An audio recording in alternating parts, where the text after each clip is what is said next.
하버드에서 낙제받은 청년이 유엔에서 기립박수를 받았습니다.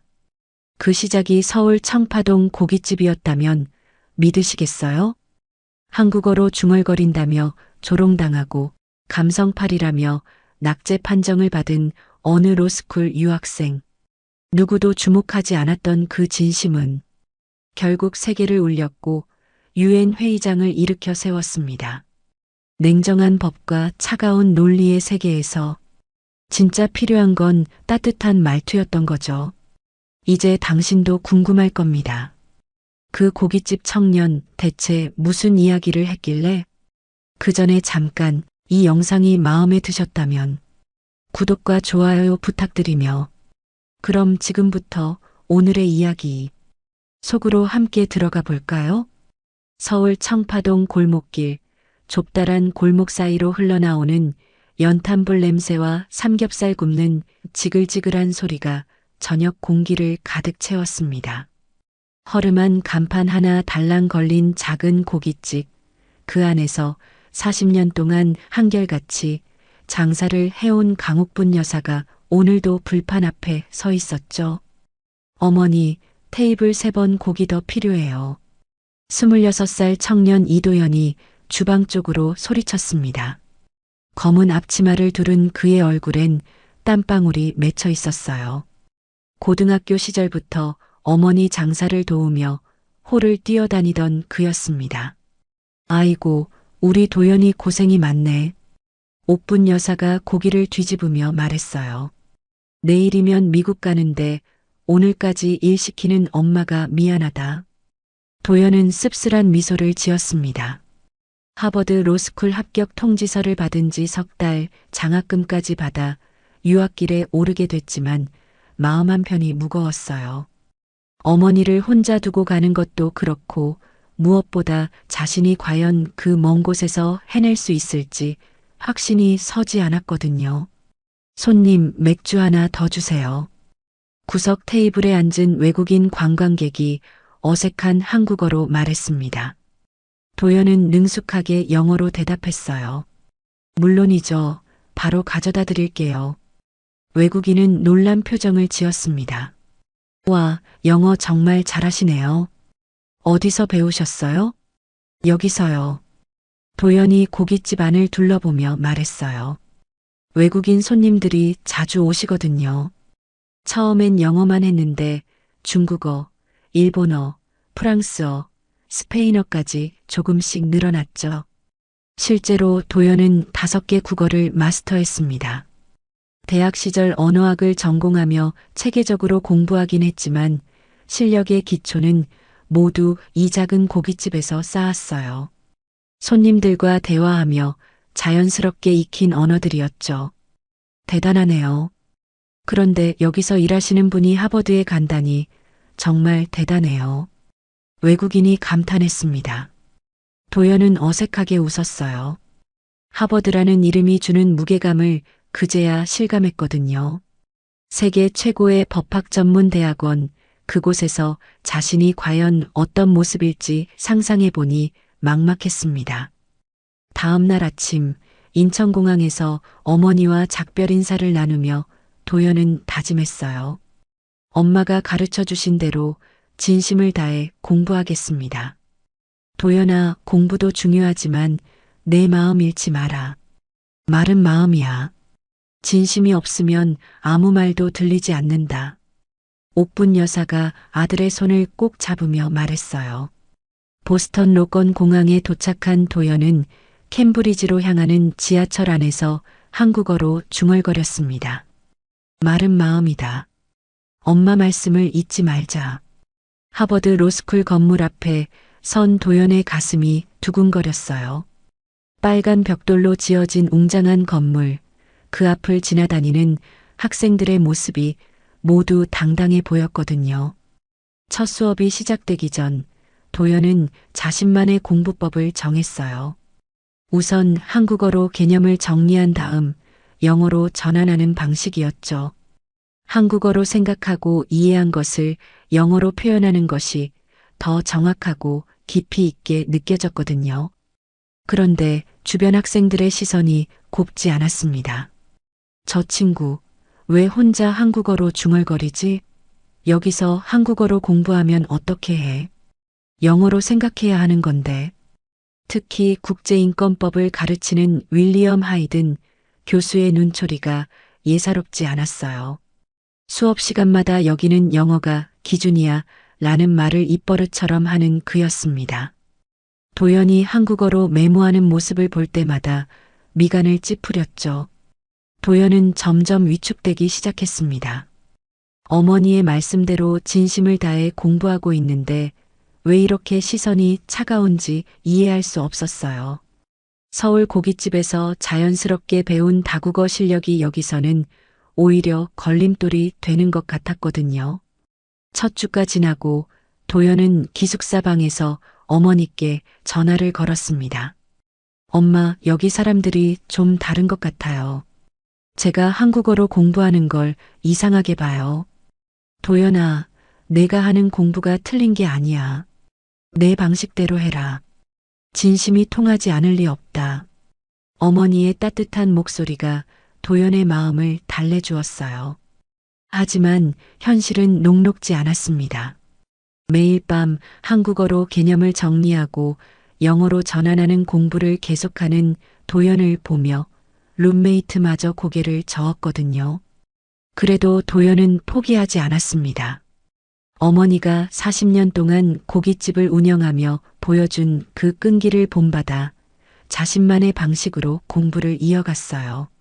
한 달이 지나고 도연은 국제인권법 수업에서 중간 발표를 준비하고 있었습니다. 주제는 난민 아동 권리 보호였어요. 도서관에서 밤새워 자료를 정리하며 도연은 자신만의 접근법을 시도해 보기로 했습니다. 한국의 정문화, 공동체 의식이 난민 아동 보호에 어떤 의미를 갖는지 비교해 보자. 도연이 한국어로 중얼거리며 메모했어요. 어머니가 고깃집에서 외국인 손님들을 대했던 방식, 말이 통하지 않아도 마음으로 소통했던 그 순간들이 떠올랐거든요. 발표 당일 도연은 정장을 말끔히 차려입고 강의실에 들어섰습니다. 20명 남짓한 학생들이 앉아 있었고 맨 뒤에는 하이든 교수가 팔짱을 끼고 앉아 있었어요. 그의 표정은 여전히 딱딱했습니다. 안녕하세요. 이도연입니다. 오늘은 난민 아동 권리 보호에 대해 발표하겠습니다. 도연이 또렷한 영어로 시작했어요. 먼저 유엔 아동 권리 협약 제22조를 보면 도연은 차근차근 법조문을 설명했습니다. 하지만 단순히 법조문만 나열하지 않았어요.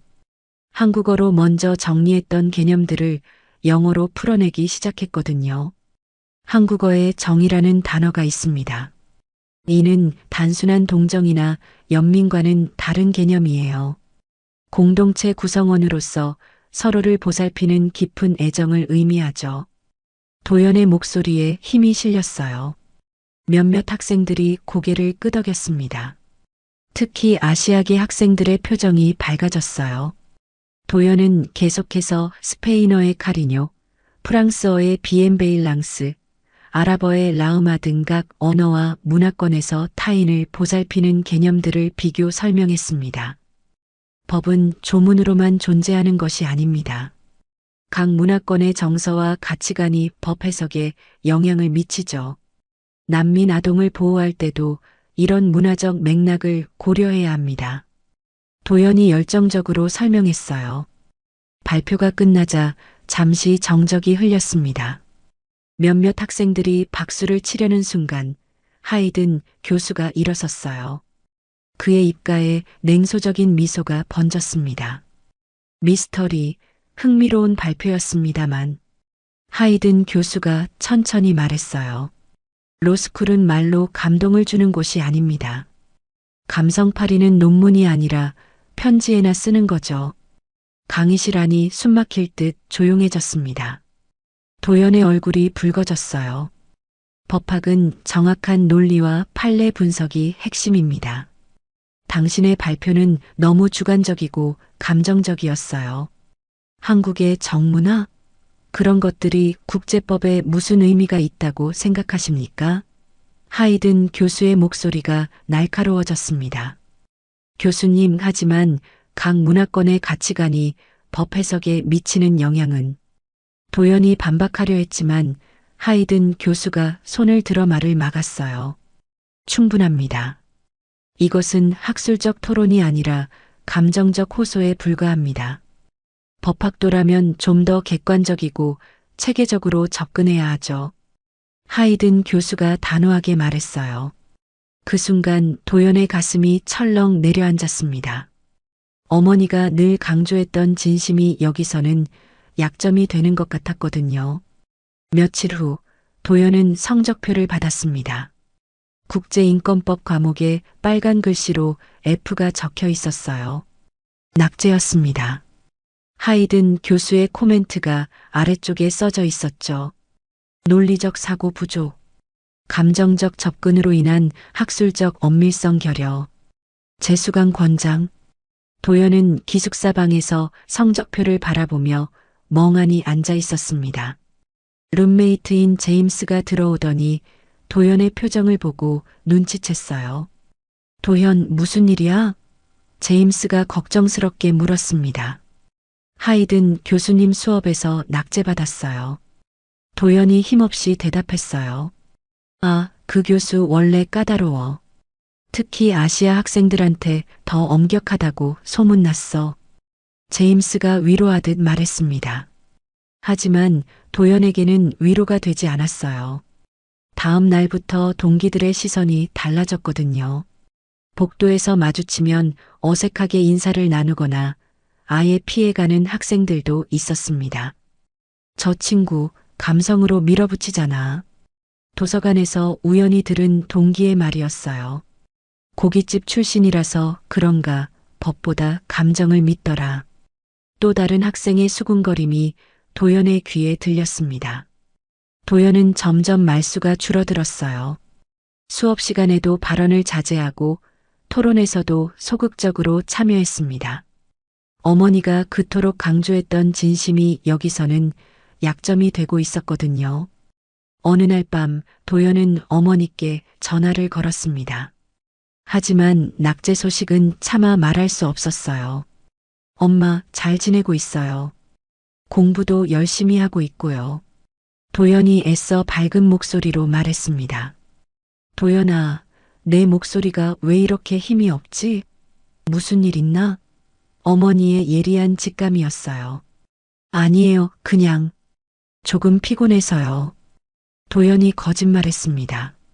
전화를 끊고 나서 도연은 창밖을 바라보며 생각했어요. 과연 자신이 이곳에서 성공할 수 있을까?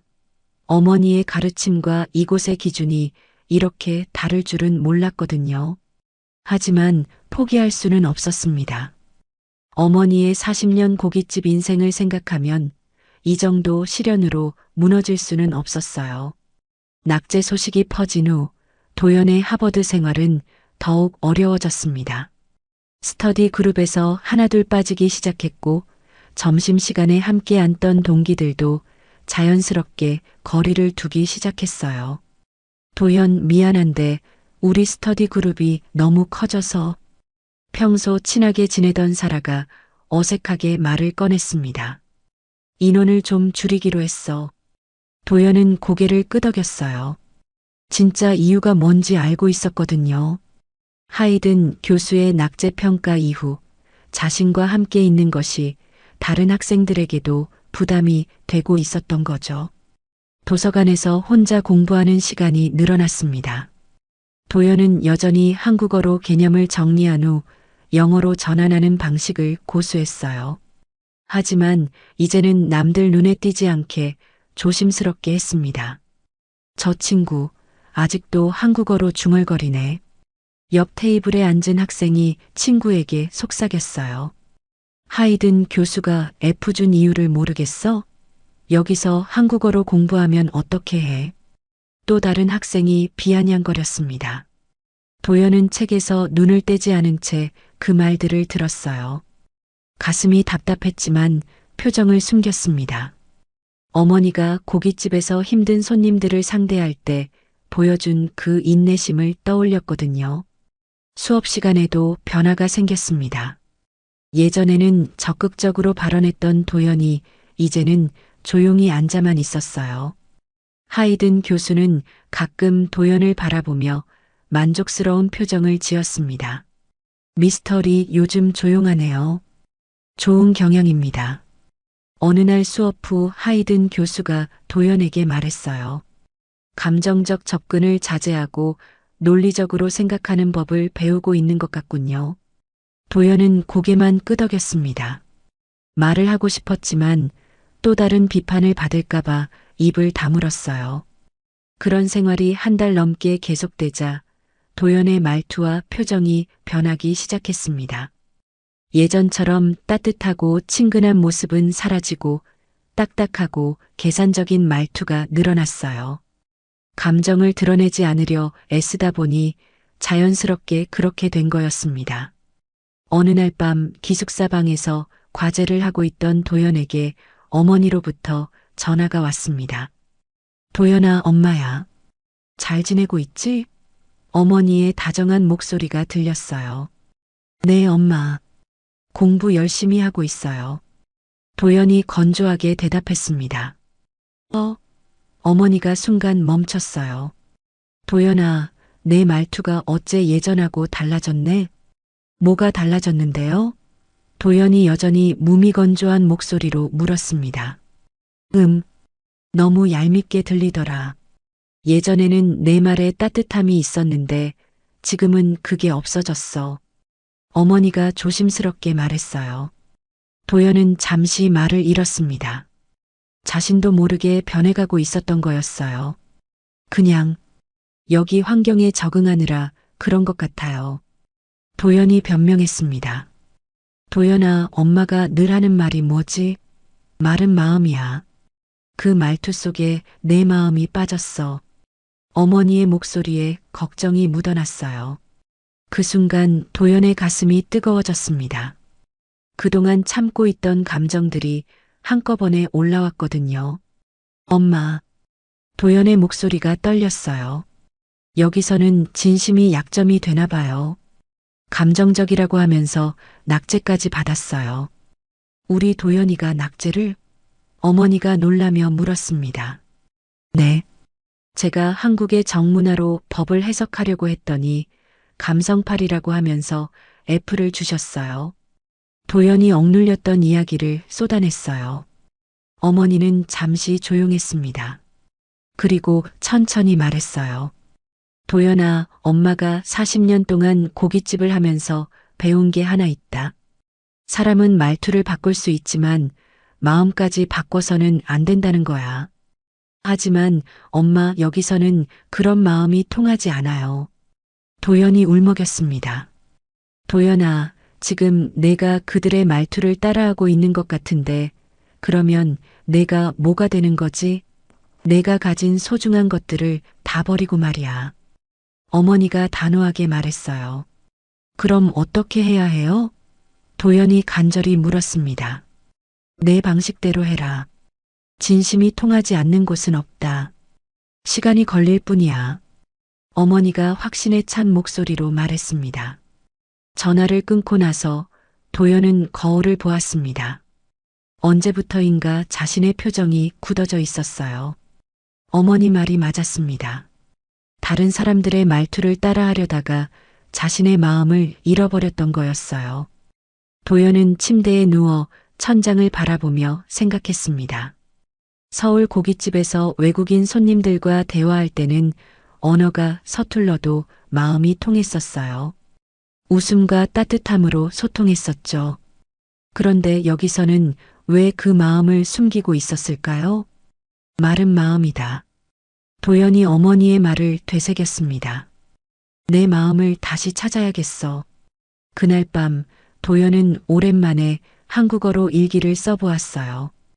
딱딱해진 자신의 마음을 다시 부드럽게 만들어야 했습니다. 어머니의 따뜻한 목소리가 계속 귓가에 맴돌았거든요. 어머니와의 전화 이후 도연은 조금씩 변하기 시작했습니다. 여전히 조심스러웠지만 자신의 마음을 완전히 숨기지는 않으려고 노력했어요. 그러던 중 우연히 교차 청강하게 된 수업이 있었습니다. 바로 AI 윤리와 법학이었어요. 담당 교수는 엘리자베스 첸이었습니다. 아시아계 미국인인 그녀는 하이든 교수와는 정반대의 분위기였어요. 첫 수업부터 학생들의 다양한 의견을 존중하는 모습을 보였거든요. 오늘은 AI가 인간의 판단을 대체할 수 있는지에 대해 토론해 보겠습니다. 첸 교수가 화이트보드에 AI와 인간 판단이라고 적었어요.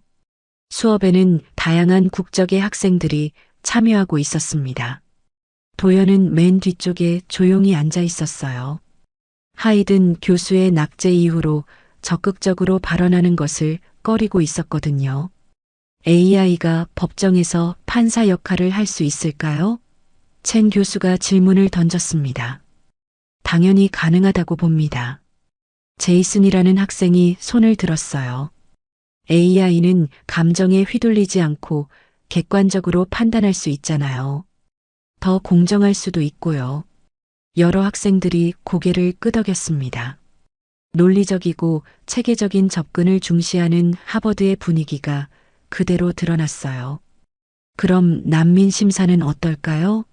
첸 교수가 조금 더 구체적인 상황을 제시했습니다. AI가 난민을 판별하는 기준은 무엇일까요? 법적 요건을 충족하는지 확인하면 되죠. 사라가 대답했어요. 박해의 증거, 출신국 상황, 신빙성 등을 데이터로 분석하면 됩니다. 맞습니다. 알고리즘으로 처리하면 더 빠르고 정확할 거예요. 또 다른 학생이 동조했습니다. 도연은 가만히 듣고 있었어요. 그런데 뭔가 답답했습니다. 어머니가 고깃집에서 외국인 손님들을 대했던 모습이 떠올랐거든요. 말이 통하지 않아도 그들의 마음을 읽고 따뜻하게 대해주셨던 그 순간들 말이에요. 첸 교수가 도연을 바라보며 말했습니다. 도연 씨는 어떻게 생각하세요? 아직 발언을 안 하셨네요. 도연은 잠시 망설였어요. 하이든 교수의 날카로운 비판이 떠올랐거든요. 하지만 어머니의 말이 귓가에 맴돌았습니다. 마른 마음이야. 저는 도연이 조심스럽게 입을 열었어요. 조금 다르게 생각합니다. 강의실이 조용해졌습니다. 모든 시선이 도연에게 집중됐어요. AI가 법조문과 데이터로 판단할 수는 있겠지만 도연이 천천히 말했습니다. 언어와 문화의 미묘한 차이를 이해할 수 있을까요? 무슨 의미인지 좀 더 구체적으로 설명해 주세요. 첸 교수가 관심을 보였어요. 도연은 깊게 숨을 들이쉬었습니다. 그리고 자신의 경험을 바탕으로 말하기 시작했어요. 한국어에 정이라는 단어가 있습니다. 영어로 번역하면 애정이나 정서 정도로 표현되지만 실제 의미는 훨씬 깊어요. 도연의 목소리에 조금씩 힘이 실렸습니다.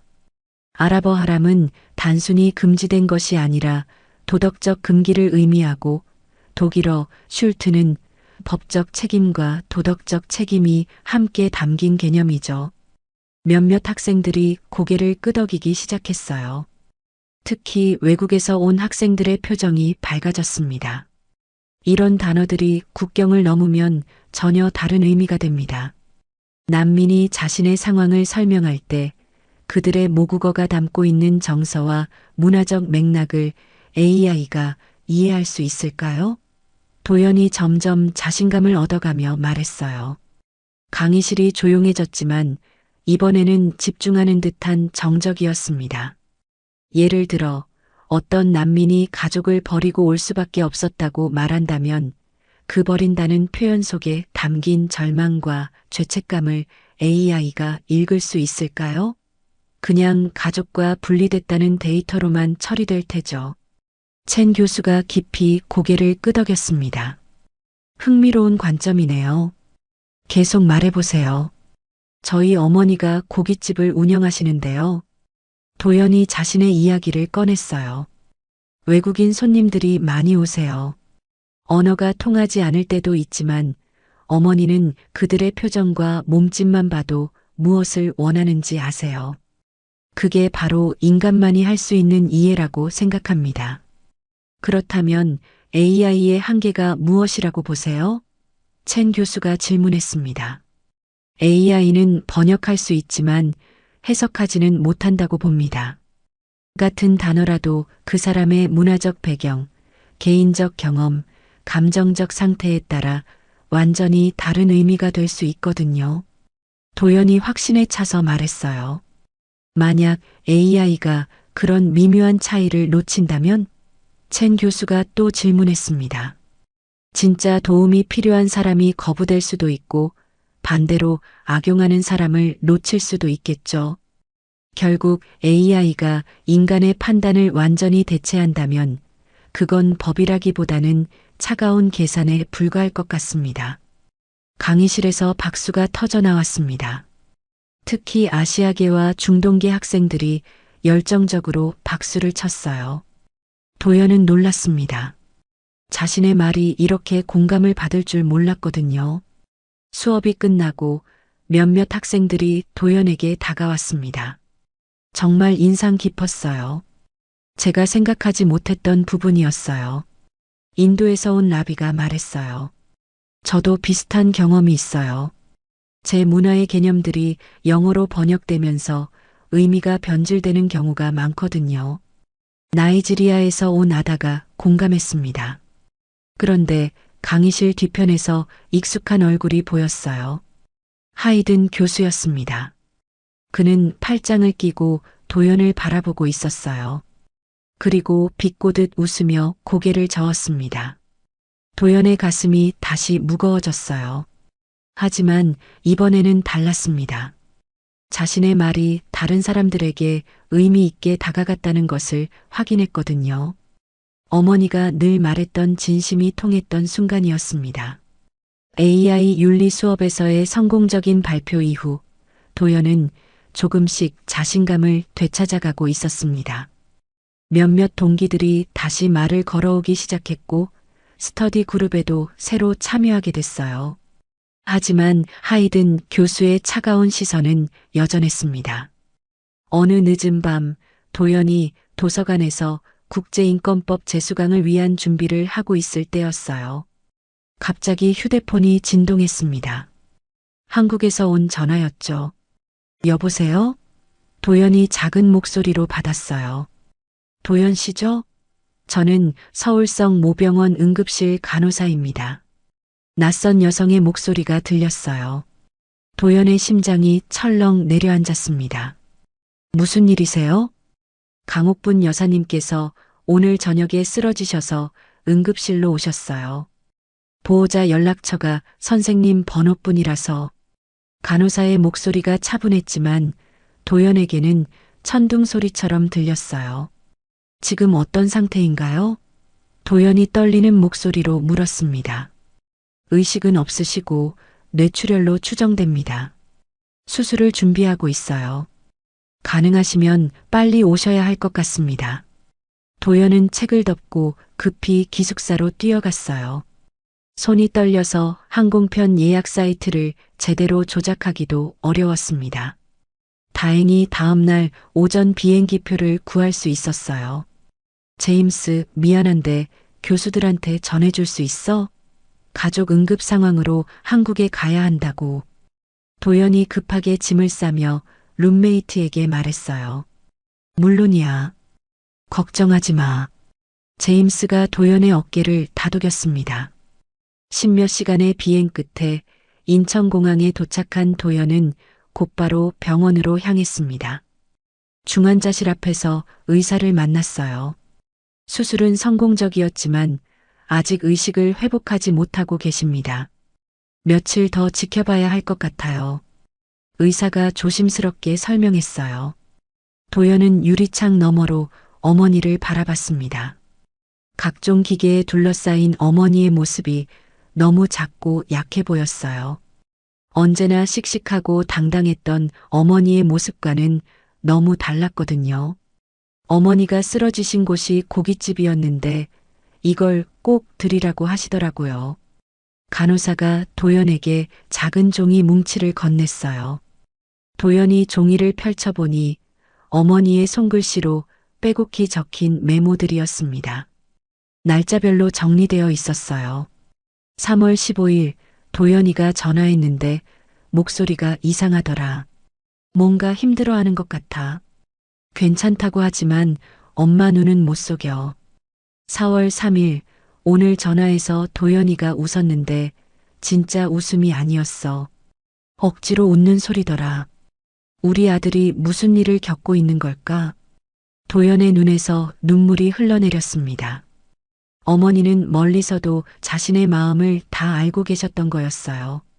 메모는 계속 이어졌습니다. 도연은 어머니가 자신의 작은 변화까지도 놓치지 않고 있었다는 것을 깨달았어요. AI 윤리 수업에서 자신감을 되찾았던 그날, 어머니도 그걸 느꼈던 거였어요. 마지막 메모는 어머니가 쓰러지시기 바로 전날 것이었습니다. 5월 2일, 도연아, 엄마가 늘 하는 말이지만 한 번 더 적어둔다. 말은 마음이야. 진심이 없으면 아무 말도 들리지 않더라. 내가 그곳에서 힘들어도 내 마음만은 잃지 마라. 엄마가 40년 동안 고깃집 하면서 배운 게 그거야. 진심은 언젠가 반드시 통한다. 도연은 메모를 가슴에 꼭 안고 오열했습니다. 어머니가 얼마나 자신을 걱정했는지, 그리고 어머니의 철학이 얼마나 깊고 진실한 것인지 새삼 깨달았거든요. 중환자실 의자에 앉아 밤을 지새우며 도연은 결심했습니다. 어머니가 깨어나시면, 아니 깨어나지 않으시더라도 어머니의 가르침대로 살겠다고 말이에요. 말은 마음이라는 그 철학으로 다시 하버드에 서겠다고 다짐했습니다. 다음 날 아침 어머니의 손가락이 살짝 움직였어요. 의사들이 좋은 신호라고 했습니다. 도연은 어머니의 손을 잡고 속삭였어요. 엄마, 이제 알겠어요. 제가 잘못 생각하고 있었어요. 엄마 말대로 제 마음을 지키면서 공부하겠어요. 어머니는 의식이 없었지만 도연은 분명히 들으실 거라고 믿었습니다. 그리고 며칠 후 어머니의 상태가 안정되자 도연은 다시 하버드로 돌아갈 준비를 했어요. 이번에는 어머니의 메모를 가슴에 품고서 말이죠. 한국에서 일주일을 보내고 하버드로 돌아온 도연은 완전히 달라져 있었습니다. 어머니의 메모를 항상 가슴 주머니에 넣고 다녔고 그 안에 담긴 사랑과 철학이 그에게 새로운 힘을 주었어요. 도연, 어머니 상태는 어때? 제임스가 걱정스럽게 물었습니다. 많이 좋아지셨어요. 의식도 돌아오셨고요. 도연이 따뜻하게 웃으며 대답했어요. 예전에 그 자연스러운 미소가 돌아왔습니다. 도연은 곧바로 하이든 교수를 찾아갔습니다. 국제인권법 재수강을 위해서였어요. 미스터리 돌아왔군요. 하이든 교수가 차갑게 말했어요. 가족 일로 수업을 빠진 것은 이해하지만 학업에 소홀해서는 안 됩니다. 교수님, 제가 다시 한번 기회를 주시면 정말 열심히 하겠습니다. 도연이 정중하게 말했어요. 그럼 이번에는 좀 더 객관적이고 논리적으로 접근하기 바랍니다. 감정적인 내용은 빼고 말이죠. 하이든 교수가 못을 박듯 말했습니다. 도연은 고개를 끄덕였지만 속으로는 다른 생각을 하고 있었어요. 이번에는 어머니의 가르침을 바탕으로 진심을 담되 학술적으로도 완벽한 보고서를 만들어 보겠다고 다짐했거든요. 그날부터 도연은 밤낮으로 도서관에서 지냈습니다. 하지만 이번에는 달랐어요. 한국어로 먼저 정리하는 것을 주저하지 않았고 오히려 그것을 자신만의 강점으로 여겼습니다. 한국어 정의 개념을 법학적으로 어떻게 설명할 수 있을까? 도연이 노트에 적으며 생각했어요. 새로운 주제를 선택했습니다. 다문화 사회에서의 인권 보호 언어와 문화적 맥락을 고려한 법적 접근이었어요. 단순히 감정에 호소하는 것이 아니라 구체적인 사례와 통계, 그리고 각국의 판례를 체계적으로 분석하기로 했습니다. 도연은 한국어뿐만 아니라 자신이 알고 있는 5개 국어의 법 개념들을 모두 동원했어요. 스페인어권의 디그니다드, 프랑스어의 솔리다리테, 아랍어의 아달라, 독일어의 레이트슈타트 등 각 언어에서 인권과 정의를 표현하는 고유한 개념들을 비교 분석했습니다. 이거야, 이게 바로 내가 할 수 있는 일이야. 도연이 흥미진진해하며 자료를 정리했어요. 각 언어의 법 개념이 단순히 번역의 차이가 아니라 그 문화권의 깊은 철학과 가치관을 반영한다는 것을 논증했습니다. 그리고 AI나 기계적 시스템이 절대 대체할 수 없는 인간 감정과 문화적 이해의 중요성을 학술적으로 입증해 나갔어요. 특히 난민 심사 과정에서 발생하는 문제들을 구체적으로 분석했습니다. 같은 상황을 설명하더라도 각 문화권에서 사용하는 표현과 강조점이 다르고 이를 제대로 이해하지 못하면 잘못된 판단을 내릴 수 있다는 것을 실제 사례들로 증명했어요. 어머니가 고깃집에서 외국인 손님들과 소통했던 방식이 바로 이거였구나. 도연이 깨달았습니다. 언어는 달라도 마음으로 이해하려고 노력했던 그 순간들이 진정한 소통이었던 거였어요. 1달 넘게 매일 밤을 새워가며 완성한 보고서는 50페이지가 넘었습니다. 논리적이고 체계적이면서도 인간의 감정과 문화적 맥락의 중요성을 강조한 내용이었어요. 보고서를 완성한 도연은 어머니의 메모를 다시 꺼내 읽었습니다. 마른 마음이야. 진심이 없으면 아무 말도 들리지 않더라. 엄마, 이번에는 제대로 해볼게요. 도연이 메모에 대고 속삭였어요. 보고서를 제출한 다음 날 뜻밖의 일이 일어났습니다. 첸 교수가 도연을 찾아왔어요. 도연 씨, 하이든 교수님께서 당신 보고서를 저에게도 보여주시더라고요. 정말 인상적이었어요. 첸 교수가 밝게 웃으며 말했어요. 정말요? 도연이 놀라며 물었습니다. 유엔 인권자문위원회에서 다문화 관련 세미나를 준비하고 있는데 당신의 접근법이 딱 맞는 것 같아요. 혹시 참여해 볼 생각 있으세요? 첸 교수가 제안했습니다. 도연은 믿을 수 없었어요. 자신의 보고서가 유엔의 관심을 끌었다니 말이에요. 물론이죠. 정말 감사합니다. 도연이 감격하며 대답했어요. 그날 저녁 도연은 어머니께 전화를 걸었습니다. 어머니는 많이 회복되어 병실에서 전화를 받을 수 있게 되었어요. 엄마, 제가 쓴 보고서가 유엔에 소개될 것 같아요. 도연이 기쁘게 말했어요. 그래, 우리 도연이가? 어머니의 목소리에 기쁨이 묻어났어요. 네, 엄마가 가르쳐 주신 대로 했어요. 진심을 담아서요. 도연이 감사하게 말했습니다. 역시 우리 아들이야. 엄마가 늘 말했잖니, 진심은 언젠가 반드시 통한다고. 어머니가 자랑스럽게 말했어요. 그 순간 도연은 깨달았습니다. 어머니의 말은 마음이라는 철학이 단순한 위로가 아니라 세상과 소통하는 가장 강력한 방법이었다는 것을 말이에요. 유엔 뉴욕 본부에 선 도연은 긴장과 설렘이 교차하는 복잡한 마음이었습니다. 웅장한 건물 앞에서 올려다본 파란 유엔 깃발이 바람에 펄럭이고 있었어요. 첸 교수의 추천으로 다문화 사회의 인권 보호 세미나 발표자로 선정되었지만 여전히 믿기지 않았거든요. 도연 씨, 준비는 다 됐죠? 첸 교수가 격려하며 물었어요. 네, 최선을 다하겠습니다. 도연이 가슴 주머니에 있는 어머니의 메모를 만지며 대답했습니다.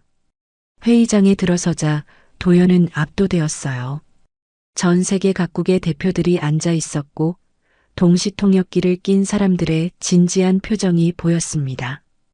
한국 정부 관계자들도 앞자리에 앉아 있었어요. 다음 발표자는 하버드 로스쿨의 이도연 씨입니다. 언어와 문화적 맥락을 고려한 인권 보호에 대해 발표하겠습니다. 사회자가 소개했습니다. 도연은 연단에 올라섰어요. 수백 명의 시선이 자신에게 집중되는 것을 느꼈습니다. 잠시 하이든 교수의 차가운 비판이 떠올랐지만 곧 어머니의 목소리가 마음을 다독였어요. 마른 마음이야. 안녕하세요. 저는 이도연입니다. 도연이 또렷한 영어로 시작했어요. 그런데 다음 순간 예정에 없던 말이 입에서 흘러나왔습니다. 발표를 시작하기 전에 저를 여기까지 오게 해준 분에 대해 말씀드리고 싶습니다.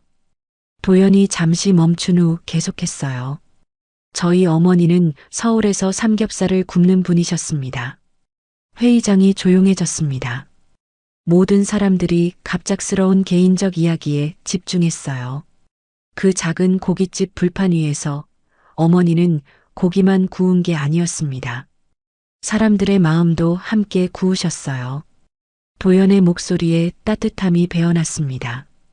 도연은 어머니가 외국인 손님들과 소통했던 이야기를 들려주었어요. 언어가 통하지 않아도 마음으로 이해하려 노력했던 그 순간들, 그리고 그 과정에서 자신이 배운 진정한 소통의 의미를 말했습니다. 어머니가 늘 하신 말씀이 있습니다. 도연이 가슴 주머니에서 메모를 꺼냈어요. 마른 마음이야. 그 순간 회의장 곳곳에서 고개를 끄덕이는 사람들이 보였습니다. 특히 아시아, 아프리카, 남미 대표들의 표정이 밝아졌어요. 오늘 제가 말씀드리고 싶은 것은 바로 이것입니다. 인권을 보호한다는 것은 단순히 법조문을 적용하는 것이 아니라 그 사람의 마음을 이해하는 것부터 시작된다는 것입니다. 도연은 자신의 연구 결과를 체계적으로 발표하기 시작했어요. 하지만 딱딱한 학술 발표가 아니라 어머니의 고깃집에서 배운 따뜻한 소통 방식으로 설명했습니다. 한국어 정을 영어 러브로 번역하면 의미가 완전히 달라집니다. 정은 사랑보다 더 깊고 복합적인 감정이거든요. 가족이 아닌 사람에게도 느끼는 깊은 애정과 책임감을 포함하죠. 마찬가지로 아랍어 라흐마는 단순한 자비가 아니라 모성애에서 나오는 보호 본능을 의미합니다. 스페인어 솔리다리다드는 연대라고 번역되지만 실제로는 운명 공동체 의식에 가깝죠. 도연의 설명이 계속되자 회의장의 분위기가 달라졌어요. 처음에는 의례적으로 듣던 사람들이 점점 집중하기 시작했거든요. 난민 한 분이 가족을 두고 왔다고 말할 때와 가족을 버리고 왔다고 말할 때 그 속에 담긴 감정은 완전히 다릅니다. 같은 상황이지만 전자는 어쩔 수 없는 이별을, 후자는 죄책감과 절망을 담고 있어요. 만약 우리가 이런 언어의 미묘한 차이를 놓친다면 진짜 도움이 필요한 사람을 외면하게 될 수도 있습니다. 반대로 악용하려는 사람을 걸러내지 못할 수도 있고요. 도연의 발표가 절정에 달했을 때 회의장 한쪽에서 박수가 시작되었습니다. 나이지리아 대표가 일어서서 박수를 치기 시작한 거였어요. 곧이어 인도, 브라질, 멕시코 대표들이 따라 일어섰습니다. 제 어머니는 40년 동안 고깃집을 하시면서 이런 말씀을 하셨습니다. 진심은 언어를 넘어선다고요. 도연의 목소리가 떨렸어요. 인권 보호도 마찬가지라고 생각합니다. 법과 제도도 중요하지만 결국은 한 사람 한 사람의 마음을 이해하려는 진심에서 시작되는 것 아닐까요? 이제 회의장 전체가 기립박수를 보내고 있었습니다. 유럽연합 대표, 아프리카연합 대표, 심지어 미국 대표까지 모두 일어서서 박수를 쳤어요. 도연은 연단에서 그 광경을 바라보며 울컥했습니다. 어머니의 소박한 철학이 이렇게 큰 무대에서 인정받을 줄은 꿈에도 몰랐거든요. 발표가 끝나고 여러 국가 대표들이 도연에게 다가왔습니다. 정말 감동적이었습니다. 우리나라에서도 비슷한 문제를 겪고 있어요. 독일 대표가 말했어요. 당신의 접근법을 우리 정책에도 반영하고 싶습니다. 캐나다 대표가 명함을 건네며 말했습니다. 그 순간 도연은 회의장 뒤편에서 익숙한 얼굴을 발견했어요. 하이든 교수였습니다. 그는 팔짱을 끼고 도연을 바라보고 있었어요. 하지만 이번에는 비꼬는 표정이 아니었습니다. 복잡하고 깊은 생각에 잠긴 표정이었죠. 하이든 교수는 잠시 도연과 눈을 마주쳤다가 조용히 고개를 끄덕이고는 회의장을 나갔습니다. 그 짧은 순간이지만 도연은 그의 마음에 변화가 일어났다는 것을 느낄 수 있었어요. 그날 저녁 도연은 호텔에서 어머니께 전화를 걸었습니다. 엄마, 오늘 유엔에서 발표했어요. 엄마 이야기로 시작했고요. 도연이 감격하며 말했어요. 정말? 우리 고깃집 이야기를? 어머니가 놀라며 물었습니다. 네, 엄마가 가르쳐 주신 말은 마음이라는 말로 끝냈어요.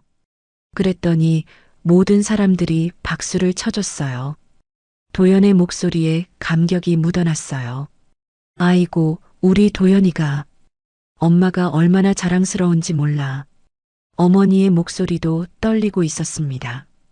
그날 밤 도연은 창밖 뉴욕의 야경을 바라보며 생각했어요.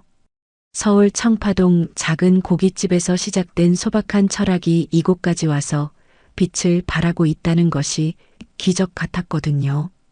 유엔 발표가 끝난 지 일주일 후 도연은 다시 하버드로 돌아왔습니다.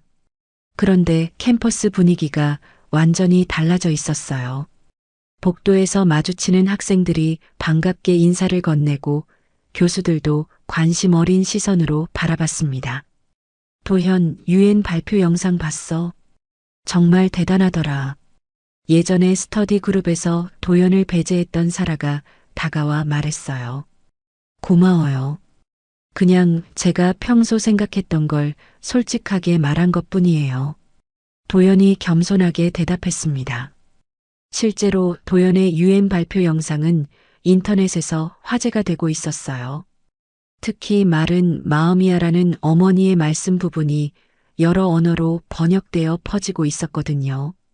며칠 후 도연은 하이든 교수에게 호출됐습니다. 교수실 문을 두드리며 도연은 긴장했어요. 유엔 발표 이후 처음 마주하는 자리였거든요. 들어오세요, 미스터 리. 하이든 교수의 목소리가 평소보다 부드러웠어요. 안녕하세요, 교수님. 도연이 정중하게 인사했습니다. 하이든 교수는 잠시 침묵했다가 입을 열었어요. 당신의 유엔 발표를 봤습니다. 도연은 가슴이 두근거렸어요. 또 다른 비판이 나올까봐 걱정됐거든요. 처음에는 여전히 감정적인 접근이라고 생각했습니다. 하이든 교수가 천천히 말했어요. 하지만 며칠 동안 생각해보니 제가 놓친 것들이 있었던 것 같습니다. 도연은 놀라서 교수를 바라봤어요. 법학이 논리와 이성을 중시하는 것은 맞습니다. 하지만 그 법이 적용되는 대상은 결국 사람이죠. 그리고 사람에게는 감정과 문화적 배경이 있습니다. 하이든 교수가 인정하듯 말했어요. 교수님, 도연이 감격하며 입을 열려 했지만 하이든 교수가 손을 들어 제지했어요. 당신의 국제인권법 성적을 어플러스로 수정했습니다. 그리고 앞으로 제 수업에서 문화적 맥락에 대한 특강을 해주실 수 있나요? 하이든 교수가 제안했습니다. 도연은 믿을 수 없었어요. 그토록 자신을 비판했던 하이든 교수가 이렇게 변할 줄은 꿈에도 몰랐거든요. 물론입니다, 교수님. 기꺼이 하겠습니다. 도연이 기쁘게 대답했어요. 교수실을 나온 도연은 곧바로 어머니께 전화를 걸었습니다. 어머니는 이제 많이 회복되어 집에서 요양 중이었어요. 엄마, 하이든 교수님이 제 성적을 어플러스로 바꿔주셨어요. 도연이 흥미진진하게 말했어요. 정말 그 까다롭다던 교수가? 어머니가 놀라며 물었습니다. 네, 그리고 특강도 해달라고 하셨어요. 엄마가 가르쳐 주신 게 정말 맞았어요. 도연이 감사하며 말했습니다. 아이고, 우리 도연이가 이제 선생님도 되는구나. 어머니가 자랑스럽게 웃었어요. 그런데 며칠 후 더 놀라운 일이 일어났습니다. 도연이 기숙사에서 쉬고 있을 때 제임스가 흥분해서 뛰어들어왔어요. 도연, 큰일 났어. 한국 뉴스 봤어? 제임스가 노트북을 들고 왔습니다. 화면에는 한국의 주요 뉴스가 나오고 있었어요. 하버드 한국인 학생, 유엔서 감동 발표, 서울 고깃집이 화제라는 제목이었습니다. 뉴스에서는 도연의 유엔 발표와 함께 어머니의 고깃집을 소개하고 있었어요. 리포터가 청파동 골목에서 중계하는 모습이 보였습니다. 강옥분 씨가 운영하는 이 작은 고깃집이 바로 하버드 학생 이도연 씨가 자랑스럽게 소개한 그곳입니다. 현재 강옥분 씨는 건강상 이유로 휴업 중이지만 아들의 성공 소식에 많은 분들이 격려를 보내고 있습니다. 그런데 더 놀라운 건 그 다음이었어요. 고깃집 앞에 사람들이 줄을 서 있는 모습이 나왔거든요. 비록 지금은 문을 열지 않지만 많은 시민들이 이곳을 찾아와 격려의 메시지를 남기고 있습니다. 여기서 세계의 말투가 시작됐다며 존경의 마음을 표하고 있습니다. 도연은 화면을 보며 울컥했어요. 어머니의 소박한 고깃집이 이렇게 사람들의 관심을 받을 줄은 몰랐거든요. 급히 어머니께 전화를 걸었습니다. 엄마, 뉴스 봤어요? 고깃집 앞에 사람들이 많이 왔다던데요. 도연이 걱정스럽게 물었어요. 응, 참 신기하더라. 어제부터 사람들이 와서 꽃도 놓고 편지도 두고 가고 그러더라. 어머니가 감격하며 말했어요. 괜찮으세요? 너무 시끄럽지는 않고요? 도연이 염려했습니다. 괜찮아. 다들 조용히 와서 인사만 하고 가더라. 그런데 편지들을 읽어보니까 참 고마운 말들이 많아. 어머니의 목소리가 따뜻했어요. 도연은 학기가 끝나면 곧바로 한국에 가기로 마음먹었습니다. 어머니와 함께 그 편지들을 읽어보고 싶었거든요. 한 달 후 도연은 서울에 도착했습니다. 청파동 골목에 들어서자 정말로 고깃집 앞에 작은 임시 게시판이 설치되어 있었어요. 사람들이 남긴 메시지들로 가득했습니다. 진심이 통한다는 걸 보여주셔서 감사합니다. 저도 외국에서 일하는데 힘이 됐어요. 어머니의 철학이 세계를 감동시켰네요. 도연은 그 메시지들을 하나하나 읽으며 마음이 뭉클했어요. 어머니의 말은 마음이라는 단순한 철학이 이렇게 많은 사람들에게 힘을 주고 있었던 거였어요. 집에서 어머니와 함께 저녁을 먹으며 도연이 말했습니다. 엄마, 제가 하버드에서 배운 것보다 엄마한테서 배운 게 더 소중한 것 같아요. 아이고, 무슨 소리야.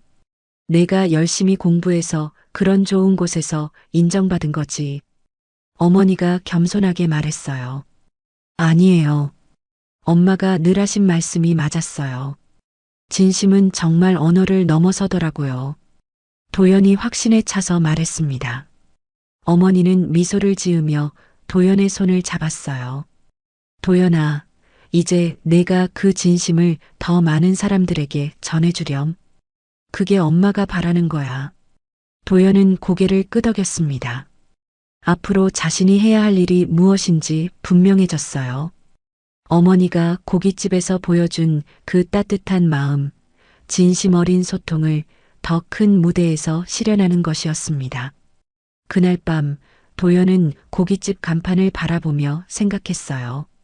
이 작은 간판 아래서 시작된 이야기가 하버드를 거쳐 유엔까지 갔고 이제 다시 이곳으로 돌아왔습니다. 하지만 이건 끝이 아니라 새로운 시작이었어요. 마른 마음이다. 도연이 어머니의 철학을 되새기며 다짐했습니다. 이제 그 마음을 세상에 더 널리 전하겠다고 말이에요. 오늘 준비한 영상은 여기까지입니다.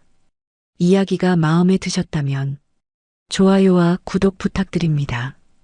그리고 여러분의 이야기도 꼭 댓글로 들려주시면 함께 더 깊은 따뜻한 대화를 나눌 수 있을 것 같습니다. 더 재밌는 영상으로 찾아뵙겠습니다. 감사합니다.